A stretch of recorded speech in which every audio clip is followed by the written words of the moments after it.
S'ils ont longtemps sous-estimé l'impact de la crise, les investisseurs ont désormais pris conscience qu'une deuxième vague de contamination au Covid-19 aurait des effets encore plus dévastateurs. Ils doutent également sérieusement de la vigueur de la reprise après cette longue phase de confinement.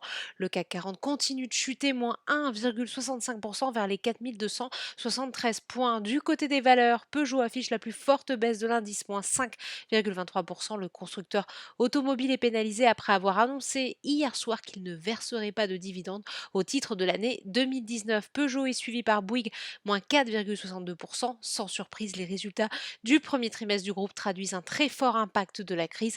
204 millions d'euros de pertes contre 59 millions d'euros sur la même période en 2019.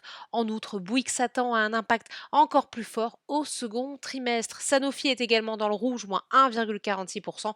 Si un vaccin est trouvé, ce sont les États-Unis qui seront servis en premier, a affirmé le laboratoire. Sanofi a ensuite rétropédalé, mais de tels propos ont provoqué un tollé. Après avoir lourdement chuté hier, Unibail, Rodamco, Westfield et Publicis s'offrent un rebond et affichent les plus fortes hausses du CAC 40, plus 2,21% pour l'exploitant de centres commerciaux, plus 1,90% pour le groupe de communication. Sur le SBF 120, le parapétrolier Technip FMC recule de 6,05%, pénalisé par une dégradation de Jefferies à sous-performance. Dans le secteur toujours, Valourec a annoncé hier soir un fort recul de son chiffre d'affaires de presque 17% au premier trimestre, conséquence notamment de la baisse drastique de la demande des pétroliers de schiste en Amérique du Nord. Le groupe précise en outre que sa recapitalisation programmée avant la crise restait pour le moment en suspens. Le titre recule de 2,50%.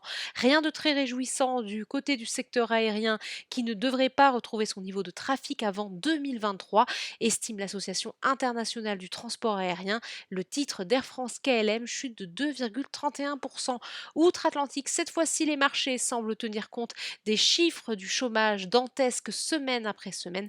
Les États-Unis ont enregistré plus de 2,98 millions de nouvelles demandes d'allocation chômage la semaine passée. Les investisseurs se montrent également très inquiets du regain de tension entre Pékin et Washington qui viennent de monter d'un cran. Donald Trump a menacé de rompre toute relation avec la Chine. Les trois indices phares évoluent en territoire négatif.